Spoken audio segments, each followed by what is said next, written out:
Daniel chapter 7 opens with a precise timestamp, the first year of King Belshazzar's reign. This places the text historically around 555 BC.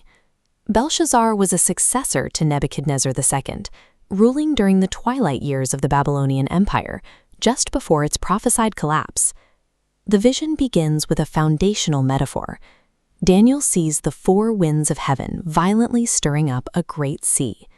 In biblical literature, the Great Sea, often historically associated with the Mediterranean, serves as a direct symbol for the mass of humanity and the nations of the world.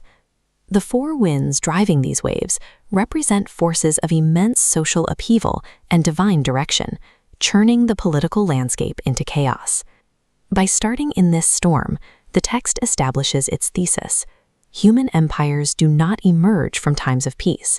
They are born entirely out of violent conflict and inherent instability.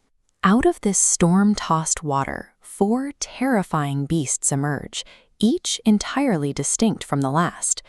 These figures act as a direct allegory, mapping geographically and chronologically to four successive earthly kingdoms that would dominate the known world.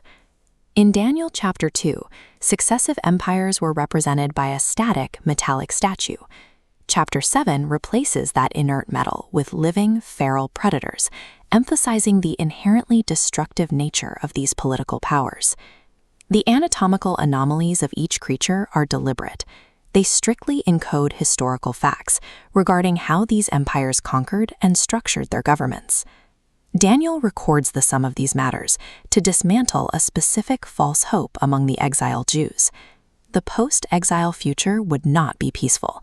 Instead, God's people would endure 3 more cycles of brutal imperial rule. The first beast to rise is a lion possessing the wings of an eagle. This creature represents Babylon. The lion imagery corresponds directly to the apex strength and majesty of the empire under Nebuchadnezzar II. The addition of eagle wings maps to the extreme swiftness of Nebuchadnezzar's military campaigns. Daniel watches a violent physical alteration take place. The beast has its wings plucked off, and it is pulled upward, forced to stand on 2 feet like a human. The plucking of the wings signifies the sudden humbling of Babylon's power. Historically, this correlates to Nebuchadnezzar's documented period of madness and subsequent temporary loss of the throne. A human heart is given to the beast, reflecting a softening of Babylon's original ferocity. The vision tracks not only the external rise of the empire, but its internal psychological shifts. The timeline then shifts past the fall of Babylon to the second beast, a bear raised up unevenly on one side. The bear embodies the Medo-Persian Empire, characterized by its raw ferocity and massive, lumbering territorial expansion. Its tilted posture maps directly to a historical power imbalance. While it was a dual empire, Persia ultimately dominated media in political influence and military command. The text includes a gruesome detail. 3 ribs are held between the bear's teeth. These represent specific geopolitical victims consumed by the empire. This map of the Near East illustrates those conquests. The 3 ribs correspond exactly to 3 regional acquisitions: Babylon, Lydia, and Egypt. A voice commands the beast to arise, devour much flesh, aligning precisely with Persia's aggressive growth, absorbing vast territories. The bear's specific anatomical deformities act as a highly compressed historical record, detailing Medo-Persia's internal political imbalance and its primary military targets.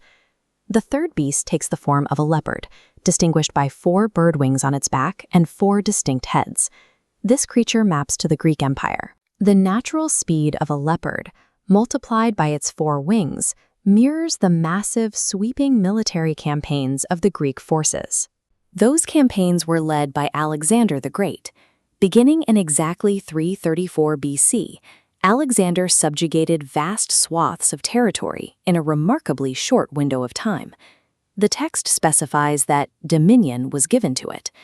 Alexander's meteoric rise occurred under strict divine authorization, rather than purely human military genius. This diagram demonstrates the historical meaning of the 4 heads, the total fracturing of the Greek Empire immediately following Alexander's death. Without a clear heir, the territory was divided among his 4 generals, Cassander, Lysimachus, Ptolemy, and Seleucus. The text records the paradox of the Greek Empire. It possessed unmatched forward momentum, yet its internal structure was designed for immediate fourfold fragmentation rather than lasting unity. The fourth beast defies any comparison to the natural animal kingdom. It is described only as dreadful, terrible, and incredibly strong. Its great iron teeth correlate directly to the crushing and absolute brutality of the Roman Empire.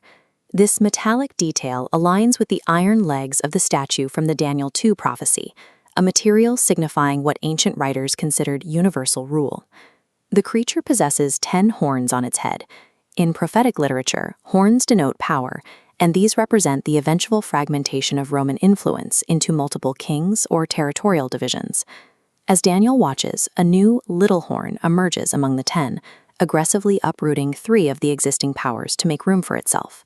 This little horn is described as having human eyes and a mouth speaking great things. This signifies a highly intelligent, arrogant, and authoritative political power. Historical fulfillment points to the 1st century. Specifically, it links to the Roman general Titus and his devastating destruction of Jerusalem in 70 AD, depicted here in the stone relief from the Arch of Titus showing the looted menorah. Rome's depiction as a terrifying, unnatural machine signifies human governance reaching its absolute peak of brutality before undergoing its own chaotic fragmentation. The narrative perspective then shifts away from the turbulent sea and the ruined earthly empires, moving upward to the establishment of divine thrones. Here, a figure called the Ancient of Days takes his seat, presiding as judge over a cosmic courtroom. This divine throne room operates entirely separate from the timeline of human geopolitical conflict. The scope of the judgment issued from this room is universal, spanning from the days of Adam all the way to the end of human history.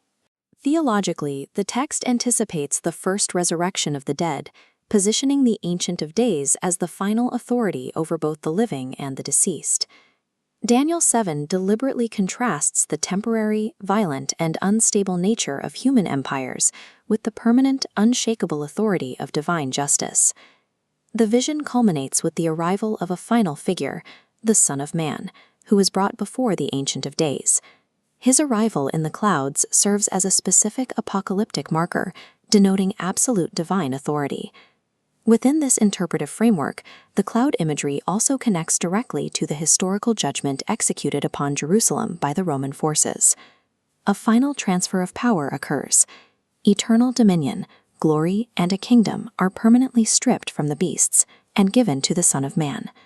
This prophetic transfer of dominion finds its fulfillment in the life, death, and resurrection of Christ. The sum of the matters recorded by Daniel is a message of endurance. It assures the reader that while human history is defined by terrifying imperial chaos, it is decisively driving towards the establishment of an eternal kingdom.